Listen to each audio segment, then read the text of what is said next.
All right, people, what is going on? Hope you guys are doing well.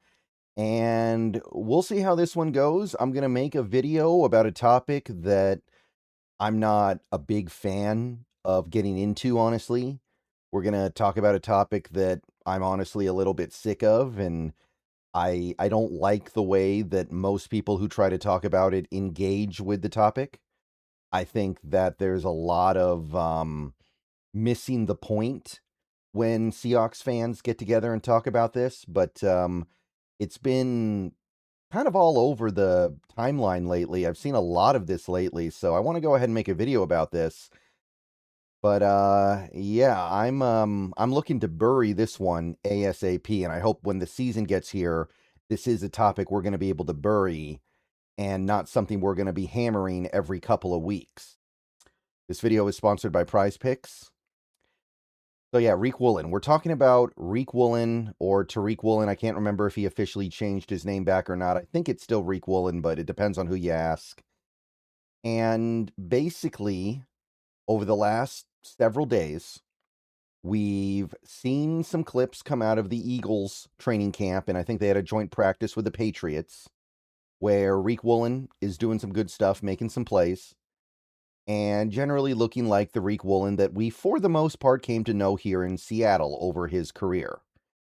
And then you had Seattle doing what they did over the last week or so, signing Terrion Arnold, learning that Terrion Arnold was going to be on the exempt list, and then signing Trayvon Diggs. And then you saw what a lot of the cornerbacks on the Seahawks did against the Cowboys on Saturday in the first preseason game, and we saw a lot of this. We saw a lot of Seahawks fans saying some version of, we should have kept Woolen. We should have re-signed Woolen. We should have brought Woolen back. I'm seeing that conversation come up over and over and over again. And we're going to talk about it for a little bit here. I got to be honest, I'm not a big fan of this topic for a couple of different reasons. Number one, to me, the Riq Woolen thing is just the Jalen Carter thing all over again. The reason why I say that is because we were never going to keep Woolen. Just like we were never going to draft Jalen Carter. It was not even a thought in our minds. And if you listen to all the stories about the Seahawks during the offseason, if you listen to some of the stories from Woolen's perspective, it is the same thing. We were never even contemplating bringing Woolen back. This isn't like Walker, right? I would understand talking about should we have kept Ken Walker or not, because that was a possibility. That was something that I think this team thought about. And I did get the sense that this team had a conversation and had thoughts about trying to bring Walker back. And there was a price they were willing to pay. And ultimately, they decided not to pay it. Like that, I can understand, especially because of the situation the Seahawks find themselves in running back wise and the impact that may have had earlier in the offseason. That conversation I get. I can do a Monday morning quarterback about Walker. But with Woolen, it's just like, to me, it's just like arguing that Pete Rose should be in the Hall of Fame. Yeah, we can talk about it all day, but it's never, ever going to happen. You're just beating this little ball of hate into the ground about it at a certain point, and this team had no interest. I don't know if they would have kept Woolen for the veteran minimum. I don't know if they would have wanted him for free. So to me, it's kind of like, kind of tired of talking about it just because of that. It wasn't ever even on the table. All right, guys, let's take a quick break here to talk a little bit about Prize Picks, currently the #1 sports pick app in America. The app is very easy to use. Check it out to my left here. You can do player picks, where you just pick more or less on a few player stats and lock in your lineup. Or you can pick teams, where you pick winners, spread, or total on any game or fight. The app is available in most states, including California, Texas, and Florida. Right now, they have a great offer. You can play your first $5 lineup and get $150 in lineups if you win. All you have to do is use code HMA when you sign up. It's a brand new offer. Best time possible to get on the app. So get on over there and get to winning that first lineup. So remember, Prize Picks, code HMA. Download the app today, and remember to always gamble responsibly. So that's one part of it. The other reason why I don't like talking about Woolen is because so many people are just living on Jupiter when it comes to discussing him, mostly in this fan base, but even in general, beyond the fan base, I think people are just kind of living on another planet here because the people who like Riq Woolen won't hear and won't be open-minded to anything negative about him. Everything is, oh, that was the ref's fault, or, oh, that was a perfect throw. There's nothing he can do about that, or that play wasn't that bad. And the people who don't like Woolen live in this alternate reality where he isn't one of the top cover corners in football, because he is. They don't give him this. This is from Tej Seth of Football Analytics. Cornerback yards allowed per coverage snap over the last 6 seasons, minimum 1,000 snaps. Riq Woolen is 6th in the entire NFL over that period of time. And look at the names that he's with. These are some of the best players in the game. These are some of the most well-known, highly thought of players in all of football. A lot of these guys have gotten monster contracts. A lot of these guys are thought of extremely highly across the NFL. But the Riq Woolen haters will tell you, oh, he gets burned every day. Oh, he's terrible. He gets beat all the time. He can't cover. He gives up all these big plays. No, he doesn't. There is nothing on his resume except for mostly brilliant play and coverage interrupted by the occasional play of him getting beat. And by the way, in the modern NFL, no corner is just locking down every single snap. Deion Sanders doesn't exist anymore. The rules have changed too much. You don't get Deion Sanders corners anymore. People get beat. Like, think about Christian Gonzalez getting toasted in the AFC Championship game against Jared Stidham by, who was that receiver who beat him? It was like, it wasn't even Marvin Mims, I don't think. It was some backup receiver on the Broncos, and Stidham cooked him for 60 yards in the AFC title game. That is a little name receiver catching a 60-yard bomb from a backup quarterback on one of the best corners in the league. So this idea that you're going to find a corner that just never gets beat and never makes a mistake, that's not going to happen. So neither side of the Riq Woolen conversation seems willing to be rational about this, especially the people that think he was bad. No, he wasn't. He was definitely not bad. He helped us win a Super Bowl last year. That doesn't mean he wasn't a flawed player. That doesn't mean he didn't make mistakes. But this is somebody who was locked down in coverage a vast majority of the time. He had the unfortunate luck of having his 2 worst plays of the season come with a massive spotlight on him, and that's unfortunate. And for the record, let me just say this. I fully support the decision to not re-sign him for a couple of reasons, but that does not make him a bad player. He's still a very good player at what he does. And even his weaknesses as a player are not as bad as they used to be. So I'm not saying that Riq Woolen's bad or that I don't like him just because I didn't want to bring him back. But we need to understand something here with Riq Woolen when we're talking about him, because I'm seeing, again, a lot of conversations around, oh, we should have re-signed Riq Woolen, should have brought him back. This was a mistake. Now we're scraping around for guys like Terry and Arnold and Trayvon Diggs, and we don't like our depth. We should have kept Woolen. I'm seeing that over and over and over again. But it's not that simple. And by the way, I think this has very little to do with the NFC Championship game. Let me put that on the line right now. Yes, that was a very ugly moment, and it was a moment that made it easier for us to make that decision. But I think the decision was made way before the NFC Championship game. I think it was very clear this team had no intention of bringing him back. And it's not even because he gave up the touchdown in the week 1 against the San Francisco 49ers. It's because you have to make decisions in this league. There is a salary cap, and you do have to make sometimes tough decisions when you have a really good team full of good players. Like Riq Woolen, like I said, I can go on at length about how good he is in some areas as a corner. I can talk about his coverage numbers, which are largely impeccable. He's got really good ball skills. There might be only a couple corners in football over the last 4 years that have more interceptions than him. He's made all kinds of plays on the ball over the last 4 years. Like I said, the cover numbers for an outside corner are really good, especially when you consider how much he's played.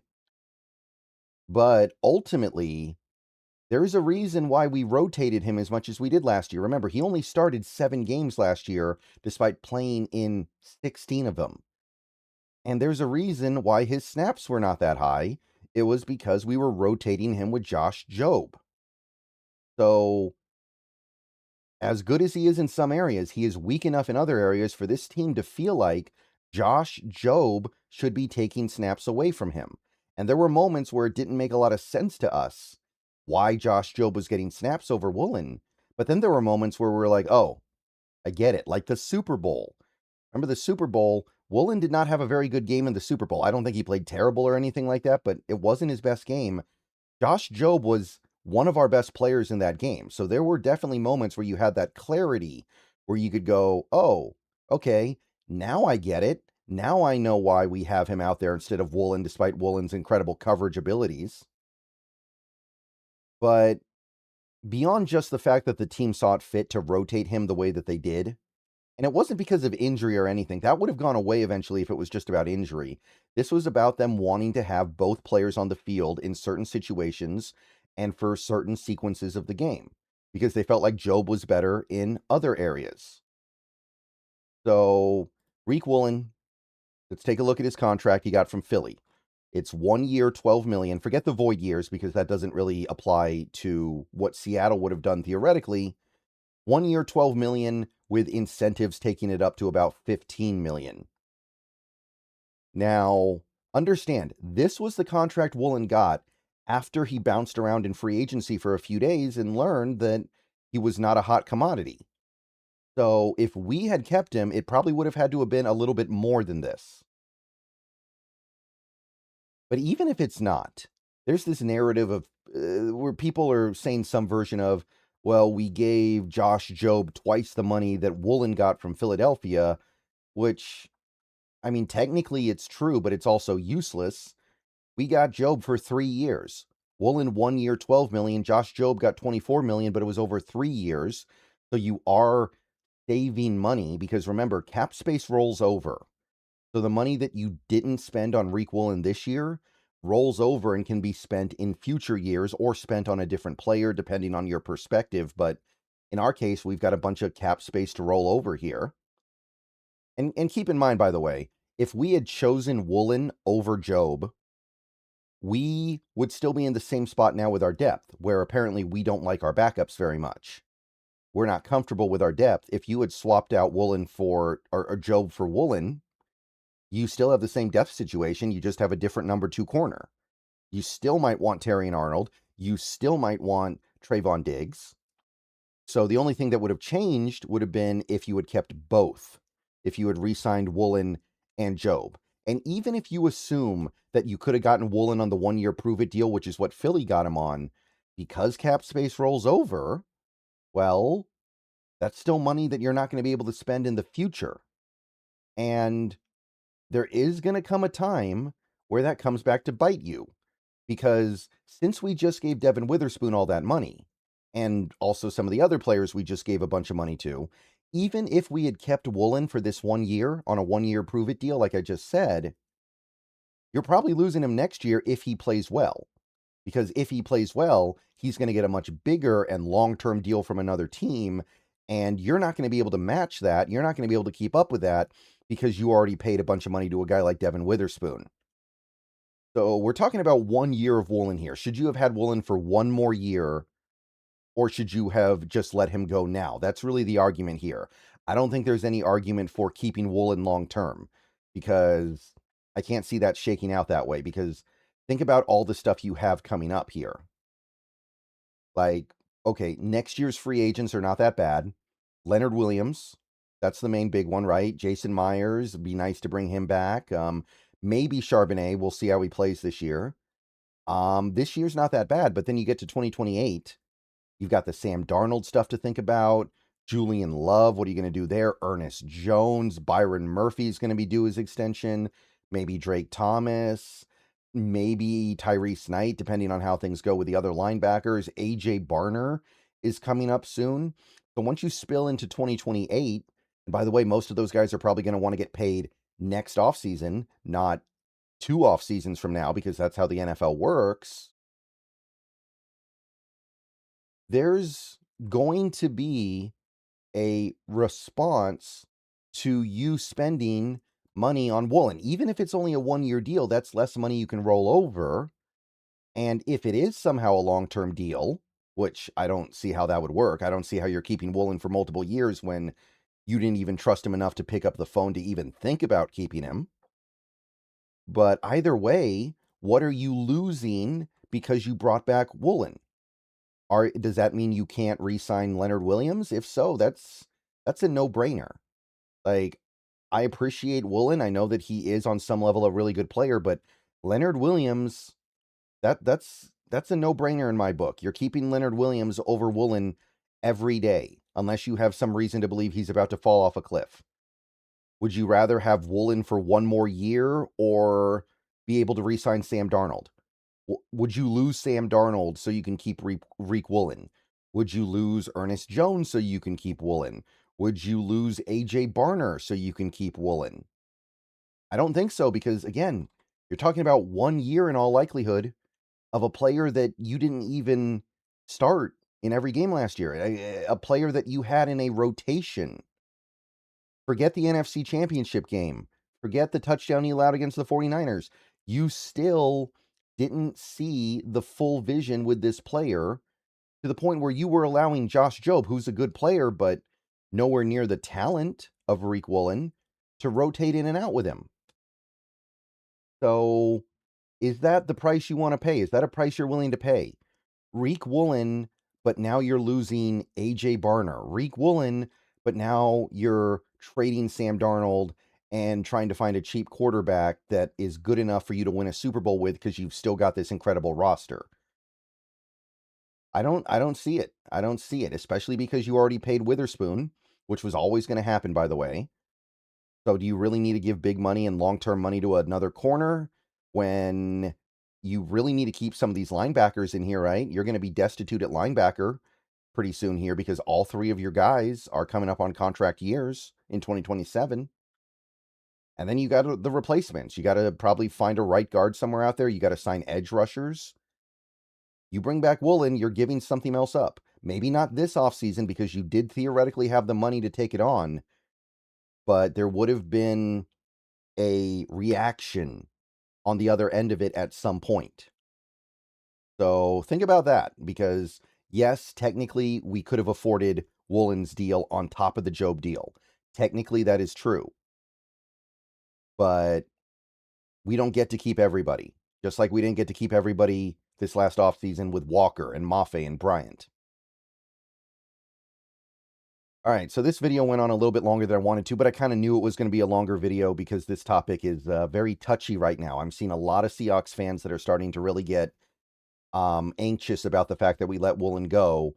And again, this is not a topic I enjoy because it doesn't seem like anybody can be rational about this.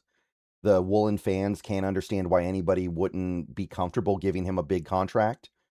And the anti-Woolen people can't understand that he was, in many areas, a really good player. So the whole argument just descends into chaos and anarchy.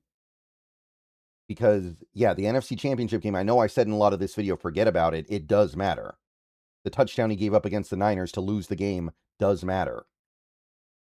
Even if you forget about it, there's other stuff to consider as well, but those things still do matter. But understand that you can't just keep Woolen and then everything else stays the same. You're giving something else up. Or you're just swapping one problem for another problem because you let Jobe go instead, and you still need to poke around with guys like Arnold, poke around with guys like Diggs, find depth in unconventional places. So it's the same problem. And again, like, I don't think anybody should be surprised that Woolen looks good in Philadelphia. I think he's going to be real good for him. I think he's going to be a really good player there where they have a good pass rush. They got a good defensive coordinator. Woolen will be good. There will be moments of frustration.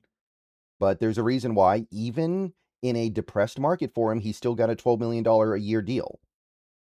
Like, that is still not cheap. He didn't sign some $4 million deal. But to me, This is a no-brainer. And it's not because I think he's bad. It's because you can't keep everybody. And when you're trying to pick guys who to keep and guys who to not keep, I think Woolen's one of the guys that you don't keep. And again, I want to stress this. The team never even thought about it. If you listen to the people talking about it, if you listen to the way beat reporters discussed whatever Woolen stuff may have happened in the offseason before free agency, it's pretty darn clear the team was about as likely to re-sign Riq Woolen as I was to get a job co-hosting The View. Like, it was never going to happen. So, I don't know. Find a different drum to beat is what I'm going to say about that one. All right. See you guys later. Go Hawks. Maybe another video later. I don't know. But just wanted to really get into this for a bit because I'm tired of the Woolen stuff, especially. Like, because, again, the argument descends into anarchy very quickly. All right, go Hawks.